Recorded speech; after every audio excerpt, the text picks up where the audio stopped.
Is the drink package worth buying? Is Wi-Fi worth buying? Do you need specialty dining and excursions? Because the cruise lines, they're going to try to take some more of your money.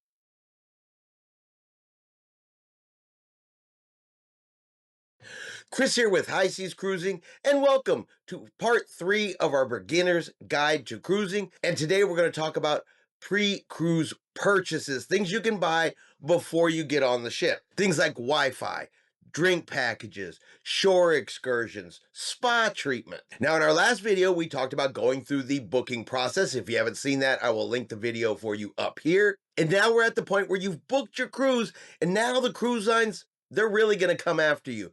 Not in a negative way, but now that you've booked a cruise, now they want you to spend even more money, and they're going to throw offers out there to you. You're going to start getting emails about, hey, you got X number of days to your cruise.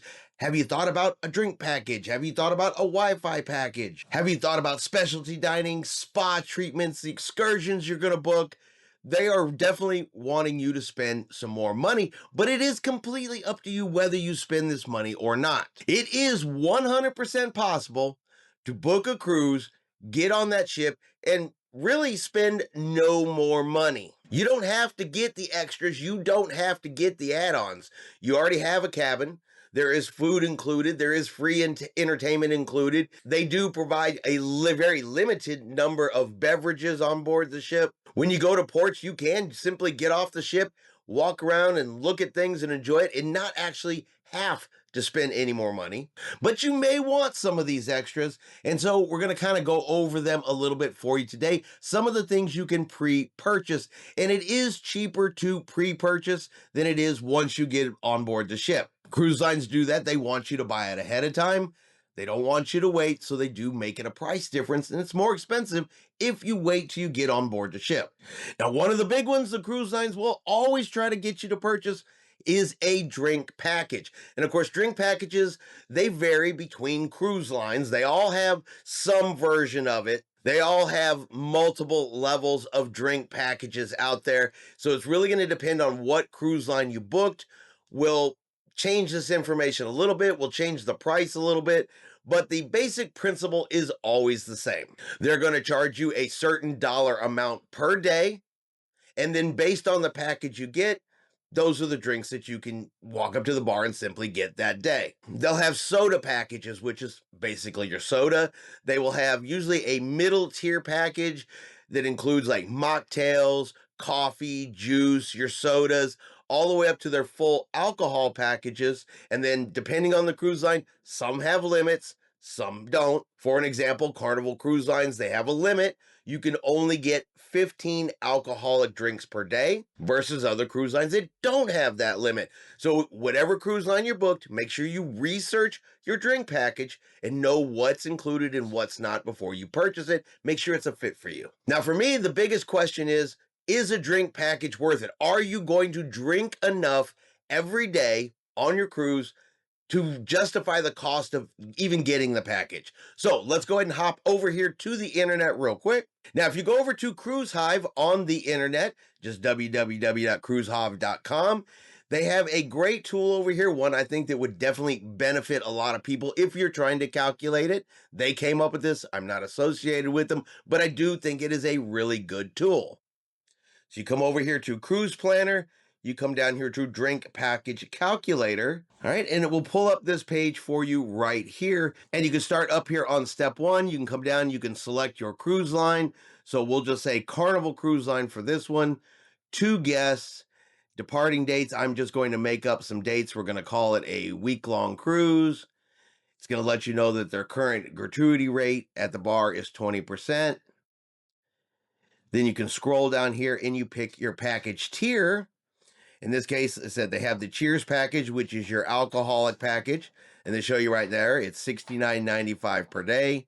Bottomless Bubbles, which is their soda package, at $9.50 per day. To their Zero Proof package, which is $29.99 per day. So we're going to go ahead and select the Cheers package in this case. And then over here on the right, shows you your cruise snapshot, and this lets you know that your drink package would come out to $1,175 $588 per person for a total price. So that is what the drink package would cost you for a week cruise on Carnival Cruise Lines. And of course, you can select any cruise line you want, the dates of your cruise to get that number. Now, this is where I think the comparison really comes in, because you scroll down here and you have enter your daily drink limits, or enter your daily drinks here in step number 3. Now, this is where you would put in what you think you would drink on a daily basis, and it's going to compare it to the price of the drink package. So let's say that you're going to have 2 beers. Let's say you're going to have 2 cocktails. We'll say you have 4 sodas, 2 waters. I don't drink wine, spirits, but you enjoy your specialty coffees, and you'll have a specialty coffee in the morning. Okay. So just based on that numbers right there, your daily bar spend would be $62. After gratuity, it is $74, versus your package is $69.95 a day. After gratuities would be $83.94. So in this exact scenario, I would save money by not getting the drink package. But by simply saying, okay, I would have 2 coffees, or I would have 3 additional cocktails, you can see right then my daily spend limit goes up to, with gratuities, up to $94.80 per day, while the package is still $83.94. So in this case, getting the drink package would be more beneficial. This is a great tool just to show you, based on what you think you would drink, or the differences between what you believe you would drink and what the drink package would cost you. Okay. And this calculator here would work for any cruise line in any sail date on there, just as a way to say, hey, is it worth it for me to get the drink package? Now, if you don't want to get a drink package and you're not interested in getting a drink package, check with the cruise line you're booking with, because a lot of them also allow you to bring certain beverages on board the ship. A lot of cruise lines will let you bring on 1 bottle of wine or bottle of champagne per person. You can bring on 12 packs of soda or other beverages, as long as they're not in bottles or glass containers. They have to either be in cans or cartons, but you cannot bring on beer or non-alcoholic beer, with the exception, Disney Cruise Lines will let you bring on beer. But your main cruise lines, your Carnival, your Norwegian, your Princess, your Royal Caribbean, you can't bring on any type of beer, even if it's non-alcoholic. They just don't allow that. So the option to bring on beverages could also help save you some money. A lot of the cruise lines too, you can pre-order beverages and have them sent to your cabin. Have them there waiting for you when you get on board the ship, which could reduce the number of times you go to a bar and make an additional purchase. So a drink package is not necessary, but it is an option there for you, because remember, the cruise lines really only provide water, and that's in a glass, like out of a tap. They provide your basic morning coffee, drip coffee, and usually 1 or 2 juices, maybe some orange juice, an apple juice, sometimes a fruit punch. They'll have tea, but they don't provide a lot of included beverages. Again, with the exception of Disney Cruise Line, all of their fountain sodas are included in the cruise fare. So that's why researching who you're booking, what cruise line you're going with, is really important to know what's included and what's not. And if you go over to the cruise line's website, it will list and show you everything you get without paying extra, or just Google it. Now you have other options to decide on. Do you need Wi-Fi? Do you not need Wi-Fi? Do you need to keep in contact for work? Do you want to be able to stream movies, TV shows, programs on your personal device while you're out cruising? Just want the option to surf the internet? Majority of cruise lines have multiple tiers of Wi-Fi packages to kind of fit your needs. And while all the cruise lines do have an app that you can use on board the ship, that app does not require you to purchase any Wi-Fi in order to use it. It's only if you want to access the internet outside of that app. Now, they're also going to hit you up for, do you want to do specialty dining packages if they are offered? Do you want to book and prepay for special meals? Do you want to partake in spa services? Some cruise lines have adult-only areas that you have to pay extra to go into. They're going to hit you up for that. This is the point where the cruise line is now trying to get as much of your money as they possibly can. But remember, it's up to you whether or not you want to do any of this or not. It's okay to say no. It's okay to say yes. This is your cruise, cruise your way. Now, depending on the cruise line, the cruise ship that you go on, there's going to be other extras on board the ship that you may wish to use or not use. Norwegian Cruise Line, some of the ships have go-kart tracks on the top.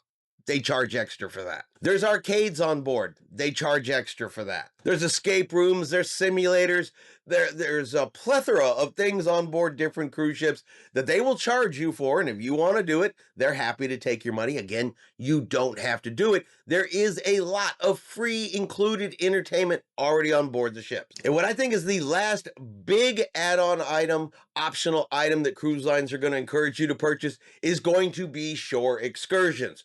So being a brand new cruiser, when you go to a cruise port, they're going to give you basically a list of activities that you can do while you're in port. Things like swim with dolphins, a beach day, a cooking class, a dancing class, go parasailing. Depending on where you're going, the location, and what's available, they're going to have a whole list of excursions that you can pay to go and do. Now, you can book these through the cruise lines. There's benefits to booking it through the cruise lines. You can also choose a third-party option. There's plenty of those out there too. Being a first-time cruiser, I would recommend your first time out, you book them through the cruise line. And the reason being is they all come with a guaranteed return back to the ship. See, when you're in port and they say all aboard time is 4 o'clock, 4:30, and you are late 30, 45 minutes, there is a chance you come back to that ship and it's gone. You're going to see your cruise ship sailing off and they have left you behind and you are now on your own. That can happen. It does happen. Google it. You'll see videos out there. However, if you book through the cruise line, they are guaranteed they're going to wait for you and make sure you get back on the ship. As a first-time inexperienced cruiser, I recommend that option just so you know you make the ship on time. Just remember, if you book third party, which you absolutely can do, that guarantee is not always in place and the cruise lines don't have to wait for you. But just like everything else, excursions are not 100% necessary.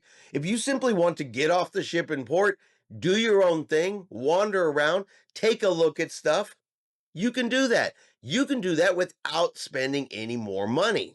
Do a little research on the places you're going to visit. There could be free options, free beaches you could go to, free activities that you could go check out, look at, kind of do your own thing. Be mindful of the time so you don't miss the ship. But there is a lot you can do in places that doesn't cost you any more money. You don't have to spend excursion money unless you want to. So hopefully this video gives you an idea of some of the things you can purchase for a cruise, some resources to help you calculate whether or not it's worth it or not worth it, depending on you, what you're looking for out of your cruise, and your cruising budget. Don't forget, whatever route you're going to go, whatever cruise ship you're on, do your research, check on it, read some reviews, go to their website, look at their frequently asked questions, check out what is included and not included before you make a purchase. That way you are not disappointed later, because your trip's going to get more expensive the more purchases you make, the more things you add on to your cruise. So make sure they're worth it for you. That way you're not upset, disappointed, and feel like you didn't get your money's worth at the end of your vacation. Now, in our next video, in part 4, we are going to talk about checking in for your cruise. Our cruise countdown continues. We are now going to be 60 to 30 days out from our cruise, and we're going to start the check-in process on the cruise line app. That way we know when we get to the cruise port, we are ready to go and you're not going to have any other problem. And that is going to be our video for today. If you've enjoyed today's video, do me a favor and hit that like button. If you haven't done so yet, do me a favor and hit subscribe. It's free to do so, helps our channel grow, let you know anytime we put out a new video. Hope everyone out there is having a really great day, and like always, we will see you out on the high seas.